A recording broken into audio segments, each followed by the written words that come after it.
ناندیڑ میں سڑکوں پر جائزہ اجلاس، شہریوں نے پوچھا گڑھوں سے نجات کب ملے گی۔ ناندیڑ واگالہ سٹی میونسپل کارپوریشن میں جمعرات کو میئر کویتا سنتوش مولے کی صدارت میں شہر کے سڑکوں کی ترقیاتی کاموں کا جائزہ لینے کے لیے ایک اہم اجلاس منعقد ہوا۔ اجلاس میں مکمل شدہ اور جاری سڑک منصوبوں کی پیش رفت کا جائزہ لیا گیا اور متعلقہ افسران کو معیار اور بروقت تکمیل کے حوالے سے سخت ہدایات جاری کی گئی۔ اجلاس میں municipal commissioner doctor Mahesh Kumar Doiphode, deputy mayor Deepak Singh Rawat, standing committee کے چیئرمین وریندر سنگھ گاڑی والے، سابق میئر جے شری پاوڑے، سابق چیئرمین کشور سوامی، مختلف کارپوریٹرز اور پبلک ورکس ڈپارٹمنٹ کے افسران شریک تھے۔ اگرچہ اجلاس میں سڑکوں کے معیار پر کسی قسم کا سمجھوتہ نہ کرنے اور تمام منصوبے مقررہ مدت میں مکمل کرنے کی یقین دہانی کرائی گئی، لیکن حقیقت یہ ہے کہ شہر کے متعدد علاقوں میں ٹوٹی ہوئی سڑکیں، ادھورے منصوبے، بارش کے دوران پانی جمع ہونے کی شکایت، بار بار کھدائی کے باعث شہریوں کو مسلسل مشکلات کا سامنا ہے۔ ایسے میں یہ شہری سوال اٹھا رہے ہیں کہ صرف جائزہ اجلاسوں اور ہدایت سے مسئلہ کب تک حل ہوگا اور زمینی سطح پر نتائج کب نظر آئیں گے۔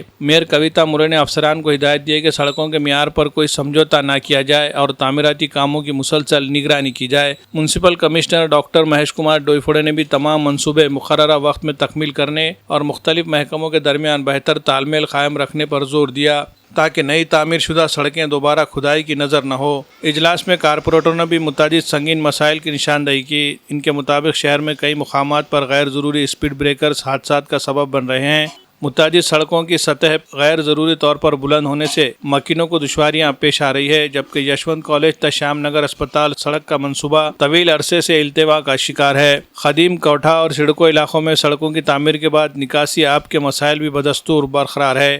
اجلاس کے دوران پرانے ناندیڑ میں سڑکوں کی توسیع، اسٹریٹ لائٹس کی تنصیب اور سڑکوں کی مرمت جیسے معاملات پر بھی گفتگو ہوئی، تاہم شہریوں کی توقع ہے کہ اب صرف منصوبوں کا جائزہ لینے کے بجائے ان پر مؤثر عمل درآمد بھی یقینی بنایا جائے۔ شہری حلقوں کا کہنا ہے کہ ہر برسات کے موسم میں سڑکوں کی خستہ حالی، گڑھے، پانی جمع ہونے اور بار بار مرمت کے دعوے معمول بن چکے ہیں۔ ایسے میں انتظامیہ کی کارکردگی کا اصل پیمانہ اجلاس میں کیے گئے اعلانات نہیں بلکہ شہر کی سڑکوں پر نظر آنے والی عملی تبدیلی ہوگا۔ Bureau report MCN Urdu news.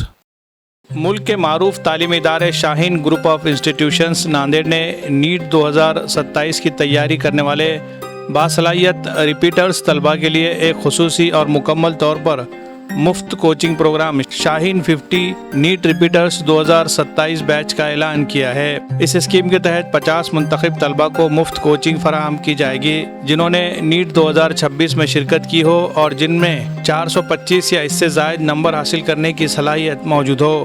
شاہین اکیڈمی انتظامیہ کا ماننا ہے کہ ایک امتحان کسی طالب علم کی مکمل صلاحیت کا پیمانہ نہیں ہو سکتا، بلکہ کامیابی کے لیے محنت، استقامت اور بعض اوقات ایک دوسرے موقع کی بھی ضرورت پڑتی ہے۔ اسی تصور کو سامنے رکھتے ہوئے نیٹ ریپیٹرز کے لیے یہ خصوصی بیچ شروع کی جا رہی ہے تاکہ وہ نیٹ 2027 کے امتحان میں نمایاں کامیابی حاصل کر سکے۔ شاہین اکیڈمی ناندیڑ کے اس خصوصی پروگرام میں complete syllabus, weekly test, NEET طرز کے موک ایگزامز، آف لائن اور آن لائن ہائبرڈ کلاسز کی سہولت، روزانہ پریکٹس اور ڈاؤٹس کلیئرنس سیشنز، انفرادی رہنمائی اور حوصلہ افزائی کے ساتھ ساتھ کارکردگی کا تجزیہ اور بہتری کے خصوصی منصوبے شامل ہے۔ اکیڈمی کے مطابق اس کے تحت پہلی بیچ کا آغاز 6 جولائی سے ہو رہا ہے جبکہ سیکنڈ بیچ کا 20 جولائی سے آغاز ہو رہا ہے۔ نشستیں محدود ہے، اس لیے خواہش مند طلباء سے جلد از جلد درخواست دینے کی اپیل کی گئی ہے۔ واضح ہے کہ شاہین اکیڈمی ناندیڑ سے تعلیم حاصل کرنے والے طلباء نے گزشتہ برسوں میں نیٹ اور JEE کے امتحان میں نمایاں کامیابی حاصل کر چکے ہیں اور یہ سلسلہ اسی طرح آگے بھی جاری رہے گا انشاءاللہ۔ مزید معلومات کے لیے طلباء اور سرپرست حضرات شاہین اکیڈمی حسا پور واگی روڈ بائی پاس کے قریب ناندیڑ سے رابطہ کر سکتے ہیں یا اسکرین پر دیے جا رہے موبائل نمبر پر بھی معلومات حاصل کی جا سکتی ہے۔ Bureau report MCN Urdu news.